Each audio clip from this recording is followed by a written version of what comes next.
నమస్తే. తెలంగాణలో స్థానిక ఎన్నికల షురు మామూలుగా లేదు. ఇక ఏకగ్రీవాలు వేలం పాటలు చాలా జరుగుతున్నాయి గ్రామాలల్లో. నిజంగా ఈ సర్పంచి అభ్యర్థిగా నిలబడే వ్యక్తికి ఇంత విలువ లేకపోతే సర్పంచ్ స్థానానికి ఎందుకు అంత డిమాండ్ ఉందంటే నిజంగా ఒక మాట మనం చెప్పుకోవాలి, ఒక మాట మాట్లాడుకోవాలి.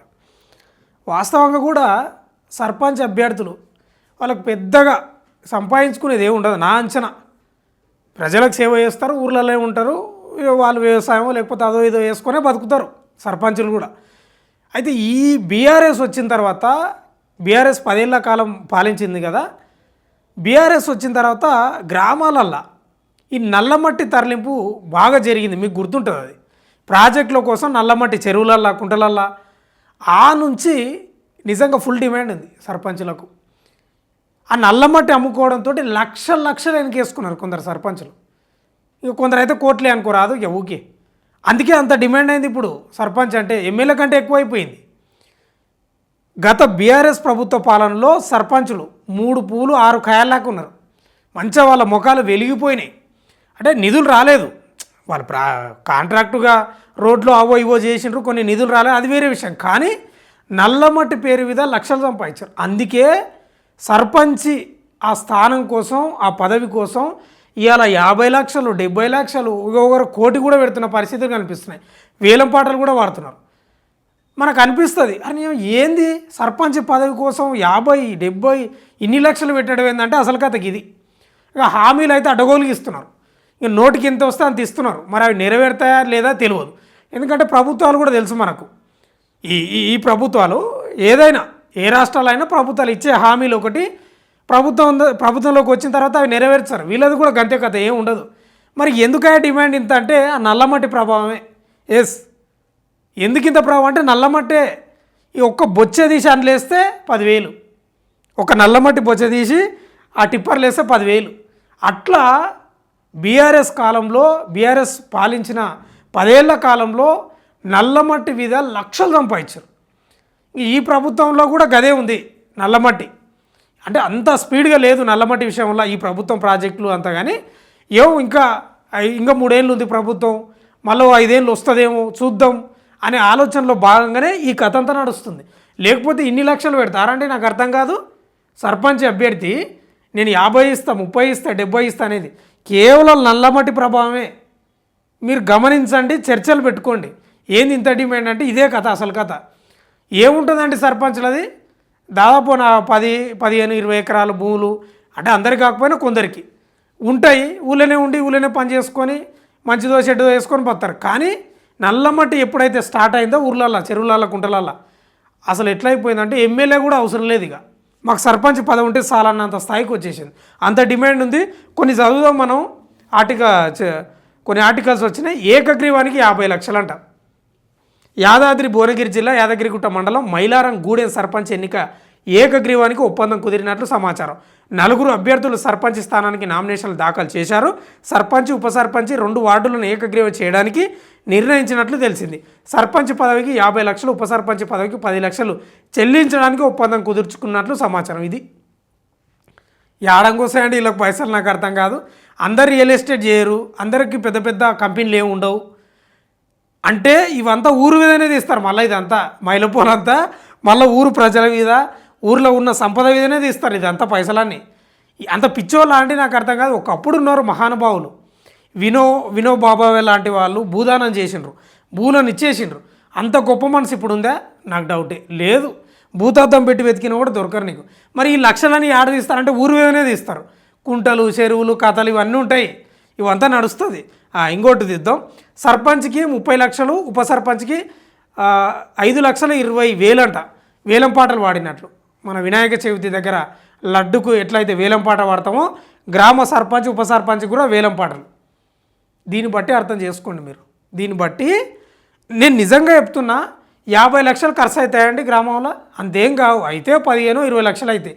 మరి ఎందుకు 50 లక్షలు పెట్టి కొనుక్కుంటున్నారంటే మీరు అదే అర్థం చేసుకున్నారు. ఆ లాజిక్. నల్ల మట్టిల్నే నల్ల బంగారం ఉంది, దానికోసం ఇదంతా కథ. ఆ తండాలో సర్పంచ్ స్థానాన్ని ఒకరు 30 లక్షలకు దక్కించుకున్నారు. ఉప సర్పంచ్ పదవిని మరో వ్యక్తి 5.20 లక్షలకు పాడుకున్నారు. కామారెడ్డి జిల్లా గాంధారి మండలంలోని ఓ తండాలో ఏకగ్రీవం కోసం వేలంపాట పెట్టారు. ఇక్కడే కాదు, జిల్లాలోని పలు చోట్ల సర్పంచ్ పదవి కోసం వేలంపాటలు జోరుగా సాగుతున్నాయట. గాంధారి మండలంలో 2వ విడత పంచాయతీ ఎన్నికలు జరుగుతుండగా నామినేషన్ల ప్రక్రియ ప్రారంభమైంది. ఇదే మండలంలో మరో 2 తండాల సర్పంచ్ పదవులను కూడా ఇద్దరు 9 లక్షలు 6 లక్షలకు పాడి దక్కించుకున్నారు. వేలంపాటలో పాడుకున్న వారికే ఆయా సర్పంచ్ స్థానంలో ఏకగ్రీవం చేస్తామని చెబుతున్న తండాల పెద్దలు ఇతరులు అక్కడ నామినేషన్ వేయకుండా కట్టడి చేస్తున్నట్లు సమాచారం. నాకు అర్థం కాదండి, గ్రామాలల్లో ఏకగ్రీవానికి మొగ్గు చూపుతారు ఎందుకు? మరి నియోజకవర్గాల ఎమ్మెల్యేల స్థానానికి ఎందుకు ఏకగ్రీవం చూపరు? అంటే అవి పార్టీ గుర్తులు, ఈ పార్టీ గుర్తులు కానీ అందుకేనా? పార్టీ గుర్తులు కాకపోయినా సరే వీళ్ళ మనుషులే ఉంటారు కదా, పార్టీల మనుషులే ఉంటారు వీళ్ళు. ఎట్లా చూడు, ఇంత స్థాయిలో చూడలే ఏకగ్రీవాలు ఈ కథలన్నీ.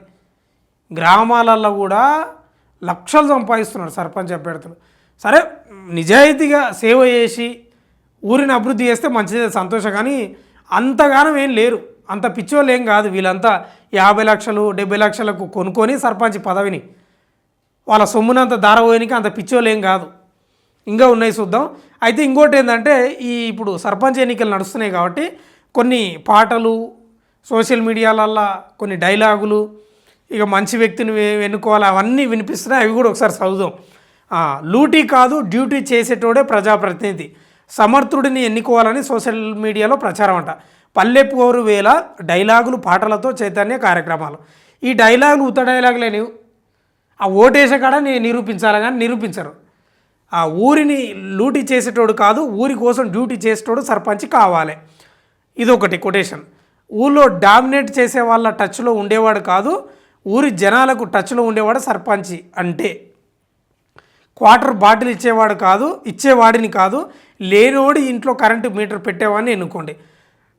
గ్రామ పంచాయతీ ఎన్నికల నేపథ్యంలో సామాజిక మాధ్యమాల వేదికగా పేలుతున్న డైలాగులలో కొన్ని ఇవన్నీ డైలాగులు ఉత్త డైలాగులే. నిజంగా చెప్తున్నా.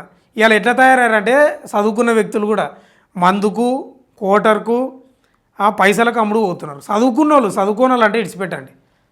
ఎవరికి ఉందండి? ఎట్లా తయారయ్యారంటే తీసుకోవాలి, ఎవరి సొమ్ము అది ప్రభుత్వం తీసుకోవాలన్నట్లు తయారయ్యారు జనాలు. యువత కూడా అట్లే తయారయ్యారు. ఈ డైలాగులన్నీ సోషల్ మీడియాలో పేలుతున్నాయి కానీ ఇవి పెద్ద ప్రభావం చూపవు నా అంచనా అయితే. ఇక రాష్ట్రంలో మొదటి విడత పల్లెపొరకు సంబంధించి నామినేషన్ల దాఖలు ప్రక్రియ పూర్తయింది.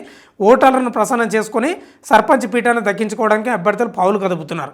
మరోవైపు ప్రలోభాలకు లొంగకుండా గ్రామాలను అభివృద్ధి చేసే సమర్థులనే ప్రాథమిక పౌరుడిగా ఎన్నుకోవాలంటూ సామాజిక వాదులు ఓటర్లకు అవగాహన కల్పిస్తున్నారట. అయితే గ్రామ పంచాయతీ ఎన్నికలకు భిన్నంగా ఈసారి డిజిటల్ వేదికగా సామాజిక మాధ్యమాల్లో ఓటు చైతన్య పాటలు, రీల్స్, షార్ట్స్, డిజిటల్ కార్డ్స్ పోటెత్తున్నాయట.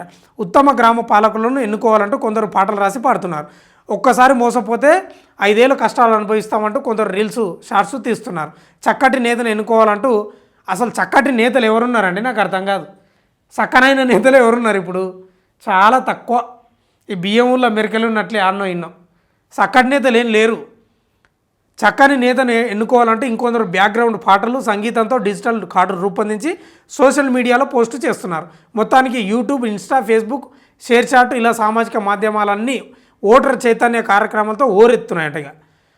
కావాలి నువ్వు మండేలా, రామనాథ్ చందనాలో వెన్నెల ఓటర్లకు వందనాలో వెన్నెల, ఓట్ల పండుగ వస్తుందంటే వెన్నెల జాగ్రత్తగా ఉండాలని ఒక చైతన్య పాట కూడా రాసిండ్రు. ఇంకా ఎన్ని చైతన్య పాటలు రాసినా గ్రామాలల్లో సర్పంచ్ అభ్యర్థులకు ఉండే విలువనే వేరు.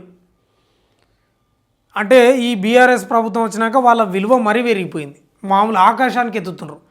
ఎట్లుందంటే బంగారం, డైమండ్ కంటే ఎక్కువ ఆ పదవికి విలువ ఉంది ఇప్పుడు గ్రామాలలో. కేవలం బీఆర్ఎస్ పుణ్యమే, నల్లమట్టి పుణ్యమే.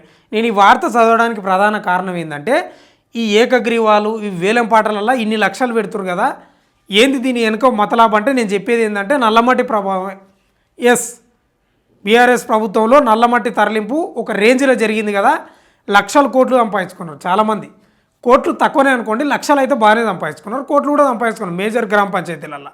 అందుకే ఇదంతా నల్లమట్టి ప్రభావం వల్లనే ఇవాళ గ్రామ పంచాయతీలలో ఏకగ్రీవం అవుతున్నాయి. లక్షలు పెట్టడానికి కూడా వెనుకడుగు వేస్తలేరంటే కేవలం నల్ల బంగారం పుణ్యమే అనేది నేను చెప్పదలుచుకున్నా. చూస్తూనే ఉండండి మన తొలి వెలుగు.